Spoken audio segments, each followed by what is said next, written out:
Hello, hello, hello. This is Tamika Seaton, President and CEO of Grow Your Nonprofit, where we help start up small and stagnant nonprofits grow through fundraising strategies, strategic planning, and so much more. Guys, today you are in for a treat with my special guest, Craig. He is a freelance writer and multimedia expert. He is going to share with you some secrets on how to get your nonprofit discovered in the media. But first, let's thank the sponsors of my podcast. Hodges University, with a campus in Fort Myers. Stay near, go far. They change lives for the better. Trinity Life Foundation Naples, helping at-risk youth with their enrichment programs. Change their lives all around. AVID, that stands for the Associations of Haitians Living Abroad. They just opened an amazing support center right here in the beautiful Fort Myers. Well, they will help you with immigration, utility and rent, and so many other vital services that people need in the community. Last but not least, Vaxtruth. They just received a grant from the CDC to raise awareness of COVID-19 and resources in the community and the Black and Brown communities. So, again, like I said, my special guest here is Craig Handel. Welcome, Craig. Thanks, Tamika, for having me on. It was great collaborating with you on that book, and I think we've got an idea on how to push this baby forward. Yes, definitely. First, let's start with you telling us a little bit about yourself, and then we'll talk about our collaboration on my book. I know, guys, it has not been published, but we're working on the plan. It's coming this year, along with some other great things that Craig and I will be working on. Craig, let's start with you telling us a little bit about your background and your experience and how you became a multimedia expert. Well, thanks. You're giving me a lot of kudos here, and so I'll have to live up to that. Yeah. So my writing background goes all the way back to when I was in junior high. So I worked for a small weekly newspaper in Wisconsin, and then I was able to parlay it in a couple of years to working, doing some writing for a daily newspaper in Madison. And then I went to school, Wisconsin-Eau Claire, got a degree there in both broadcast and print. And then I also did some radio work as well. And so that parlayed into me covering high school sports, college sports, pro sports, being on radio, being on television, doing my own videos, worked at the news press for more than 20 years, had a chance to cover Miami when it won the national championship, had a chance to interview a lot of great athletes and commentators like Charles Barkley. Oh, wow. and so Wilt Chamberlain. And so it's been a lot of fun getting to know those athletes, but it's also been fun when I started doing some work locally in Fort Myers with nonprofits. We had a section in the news press called Causes, so I had a chance to meet a lot of great people who were doing different types of philanthropy, different types of fundraising to help underserved or just people who needed a little help. And it's amazing what these nonprofits have done for people. I mean, Tamika, in many cases, it's been life-changing for some of those people. Yeah, nonprofits. I was just interviewing a guest earlier, and we were talking about the impact the nonprofits make. In particular, we talked about affordable housing. Is the government doing enough, and are they going to really do enough? Because every time we look around, they're building a new luxurious apartment buildings and townhomes. Are they really caring about the workers who have to work in these restaurants and the golf clubs? And basically, I said the nonprofits are going to have to take care of it because you have the Habitat for Humanity of the World and the Harry Chapman Food Bank, the Midwest Food Banks. The nonprofits are really solving the issues. Well, it's a great point you make, because when you think about how much in the real estate, how much homes have gone up, right, how much apartments have gone up, and so you're looking at these individuals having to travel. I mean, we're already averaging, the average person commutes about 30 minutes. Yeah. And now with some of these folks, they're commuting 45 minutes, an hour. Yeah. Sometimes maybe an hour and a half. And if you get traffic at the wrong time, oh, you can forget it. Yeah, hour and a half easily.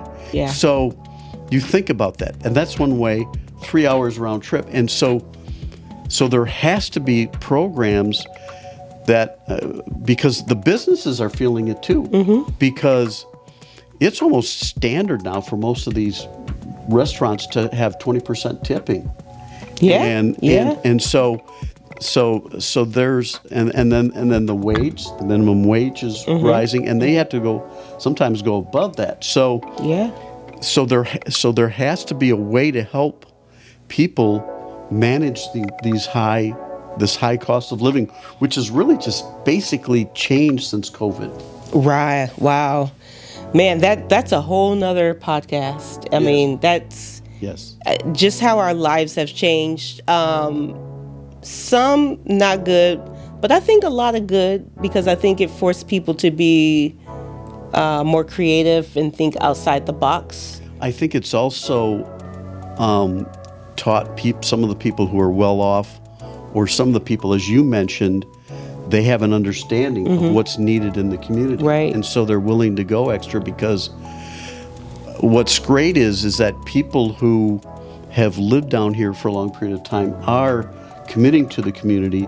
But what we're also seeing is when people are down here, even if it's for 6 months out of the year, they're embracing being part of this community and also helping in ways that they can. You know, we'll get back to how nonprofits can get discovered by the media and that sort of thing.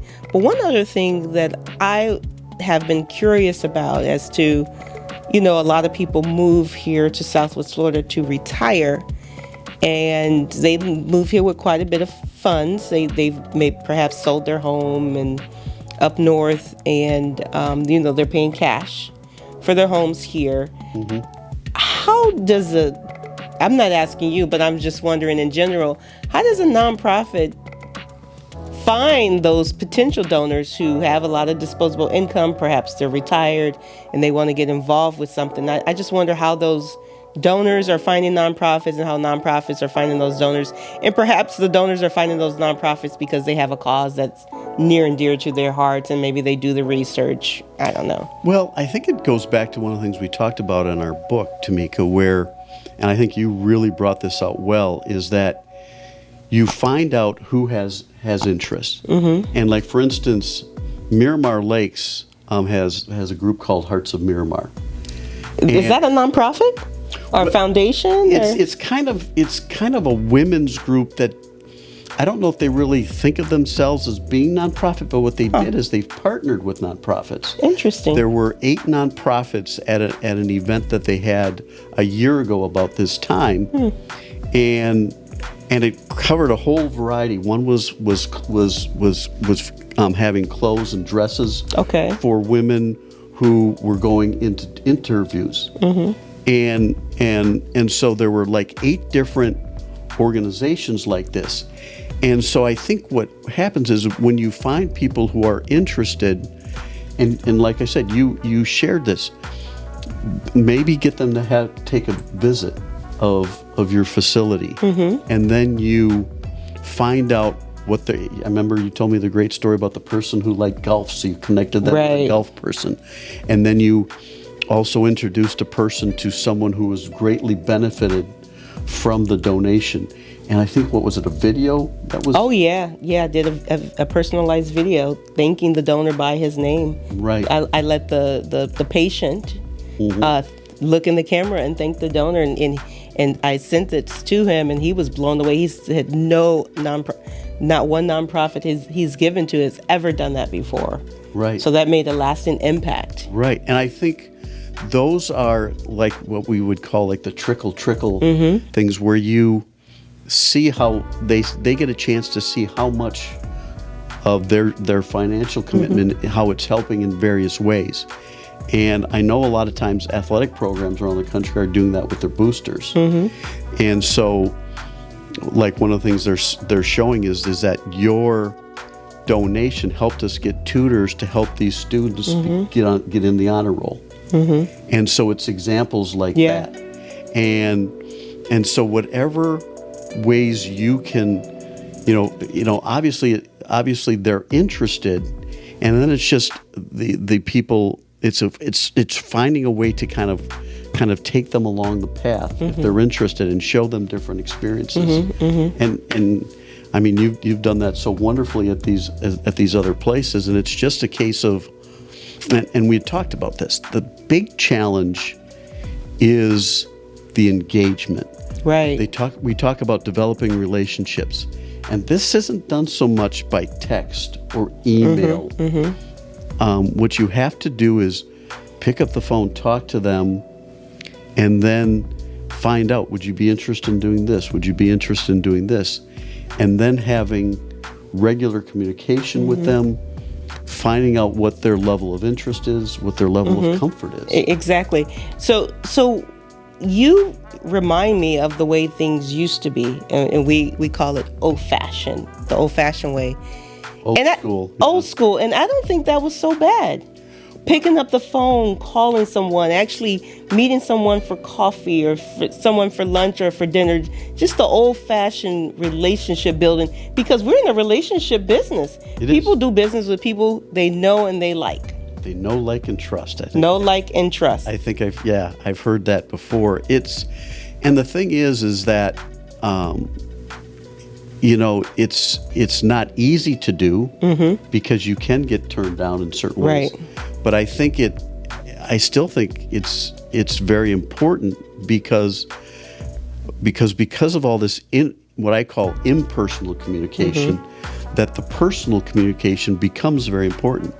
And I just, I can, from this advertising work that I've just started working, I can tell you, I sent out 25 emails, never got a response from anybody. So what I did is I started calling. Interesting. Based on contacts we'd already made. And so one of the first things I did was, as soon as someone answered, I wanted to get their name. Because they may not be the decision maker, but they may be giving my information to the decision maker. Interesting. So it's important that you know their name. And then I say, I'm just following up. Would you be interested in advertising with us? And then once I know the name, then through conversation, I would say, well, Tamika, this is what we're doing, and wanted to see if you're still interested. And so then when you respect their name and you respect their position, what I found is they said, well, you may want to email this person, or you may want, and this is the owner's name, and then sometimes even would even get their cell phone number. Wow. It's just through common courtesy, respect, knowing their name, because you don't want them to feel like you're jumping over them to get to the to the next contact. You want to make them feel important, because in many cases there are. Right, exactly. And so what I've done is I also listen for the little cues. Like, some will say, we're not interested. Okay. But if they say we're not interested at this time, right? Okay, would it be okay, Tamika, if I reach back to you in 6 months? In most cases, they'll say yes. Right. And so you listen to what their needs are at the time. And sometimes people have already had their budgets made out. And so and you know this as well as I do with working with some of these people nonprofit. Some people you need to have, we call them touches. You touch them 1 or 2 times. Some people need 4 or 5. Some people need 8 or 9. And that's a way you establish a relationship. Exactly. So I know we mentioned, we kind of bounced around, we talked about the book. So basically the book is How to Create a Sustainable Nonprofit, a book that I worked with you on. I can't believe it's almost been 2 years ago. I'll give you a break and say it's 15 months. Okay, 15 months ago, and the book is done. Yes. However, I had other ideas as to how I wanted to launch the book, but now I wanted to market it. And how I wanted to market it, but now I'm just thinking, like Nike says, just do it. Sometimes, even if it's not perfect, doing something is better than not doing anything. And I've decided today, the last day of February 28th of 2023 that we're moving forward with the book. And, I think one of the great points, that's one of the great things about collaboration, because you have ideas, I have ideas, and what happens were common themes started developing. And I think the biggest thing that we found out, and we keep reiterating throughout the book, and I don't know if you'll agree with me on this, is that your nonprofit must work like a business. Right. We actually did a podcast with the executive director of our mother's home, and that was the premise of our conversation: how to run your nonprofit like a business. And she mentioned it over and over again. And the thing is, you mentioned it's everything from, you don't have to have crappy furniture. Right. You need to have first-class furniture. You have a wonderful office in here, have a great atmosphere, well lit. And because when you bring people in, that will have an immediate impact. Absolutely, because I met this gentleman at a networking event. He was on the board of the Dr. Piper Center. He was on the board of directors, and I invited him over to my podcast lounge for an interview. And at the time, I was at a different location, so I had my office on one side of the room, and on the other side was my podcast lounge. So I told him that we're going to go to my podcast lounge, and he was like, "Oh yeah, you have a podcast lounge." And he was like, "Oh yeah." He sort of blew me off, and he admitted he did. So once we walked in, he was like, "Whoa." He said, "I did not expect this." And I said, "Well, what do you mean?" He said, "You said you had a podcast lounge, but I didn't know you had a podcast lounge." I feel like I'm on the Johnny Carson. Yeah, because I believe your space should be beautiful. It should be comfortable. And you can get really creative. 95% of the furniture in my entire office I purchased off of Facebook Marketplace. Now, you have to rent a truck and run around town and bargain, but it's very good quality furniture. It's gently used, and it's gorgeous. And it sets a tone. Exactly. It sets the tone. So that's really important. So thank you for being, not only helping to write the book, but being an accountability partner. And I think that's very important. No matter what level you are in life, you should have not only like a mentor, but an accountability partner. Because oftentimes we say we're going to do something and we don't always do it because we don't take the time to do it. So having an accountability partner is you can move mountains together. Oh yeah, and you hear this is huge when people are working out, when they're collaborating. And the thing is, it was fun. I mean, you were open to ideas I had, and you brought in some great ideas. We had some great speakers, or I should say, some great people we interviewed. Right. We got a lot of different perspectives, and I just thought that it really is a primer's guide to not only developing it, but how you can take it. And not just making it, an enterprise of 200, 300,000, but you came with ideas where you can take this $500,000, $1 million, and that's where you can really be a difference maker. Right, exactly.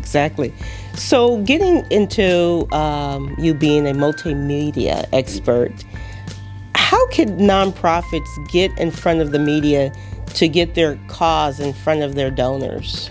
Well, it's just what we talked about here.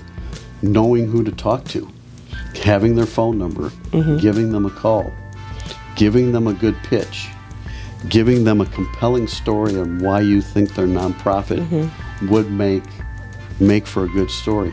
And I tell you, Tamika, too, sometimes publications are not only looking for the story idea, but they're looking for the story. So if you say, we can present you with this story by this date, and we will write it. A lot of times they'll be open to that. Sometimes they'll have their own staff writer do it, but you can also offer, and that way, they always talk about that way you can also control the narrative. Right. What message you want to give about your nonprofit. So I know the media is bombarded with all sorts of news and stories, but we talked about earlier the importance of building relationships. How does one build a relationship with the news media? Because I notice I see certain nonprofits are almost always in the news, and others struggle to even get a story or in the paper or in the magazine. What advice can you give a nonprofit to first build a relationship with the media in order to start to get highlighted? It's a very good question you bring up, and a very good point you bring up.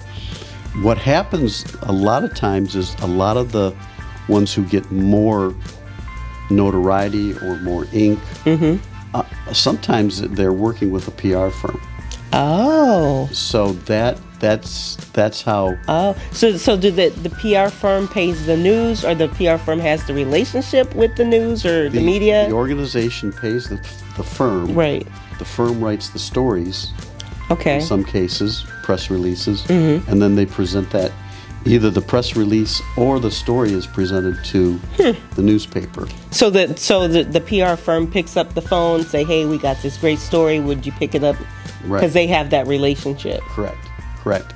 And you know, if like I said, if you have the editor's phone number and you communicate with that person, they're always looking for new ideas, new organizations, new ways of helping out. I mean, this area is growing so much, right, that there are people who want to know about these different organizations and what's going on, and like we said, whether they're here 6 months or whether they're here a year, people want to contribute to their community, not just by going to the restaurants and playing golf and playing tennis. Yeah.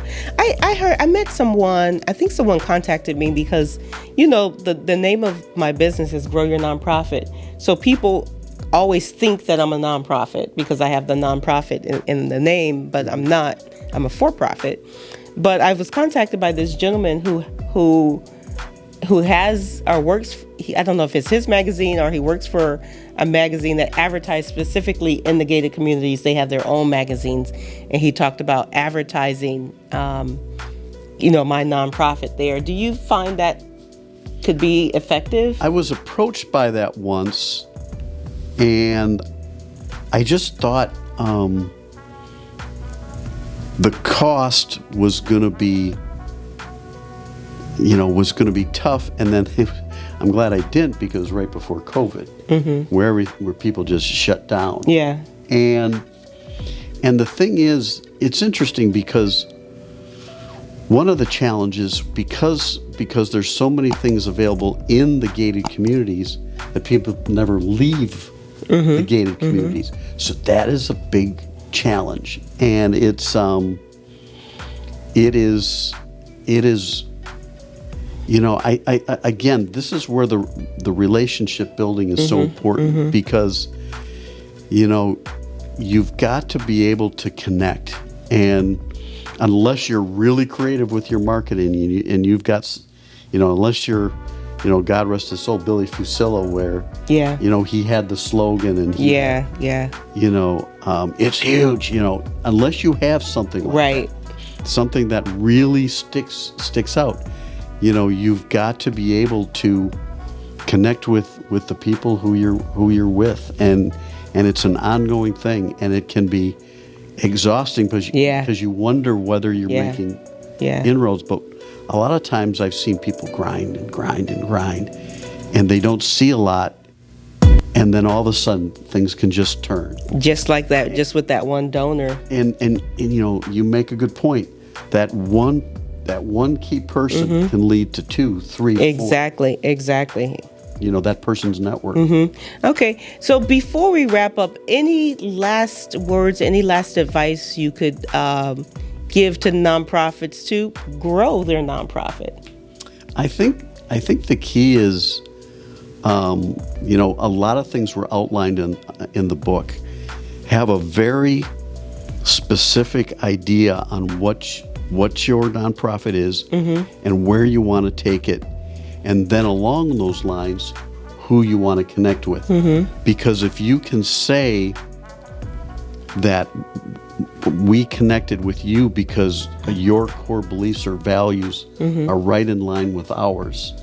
And we feel that if we can get a core group of individuals like yourself, then that can help us grow and connect us with other people. I think you know, the constant communication. I mean, I think you mentioned knowing when people's birthdays are, right? Knowing when key moments in their lives are, anniversaries or their families' birthdays or graduations. Knowing as much about them as you can, and letting them know how important that they are. And it's an ongoing thing. And you know, one of the great things that we can do is telling people how much we appreciate them. Very important. So guys, this was not planned.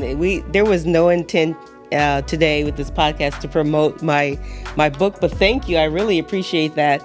Craig, can you tell our audience how to reach you if they want to pick your brain and ask you more questions?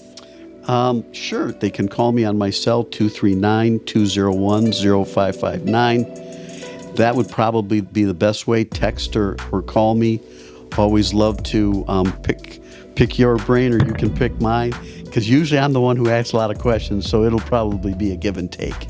Guys, you heard it here first. Craig Handel, right here in Southwest Florida, a brilliant guy to talk to, get to know, who's well connected, who could really help you in a lot of different areas, specifically with writing and in the other things. He'll think about if he could do it, or he can connect you with someone who can. So thank you so much, and stay tuned.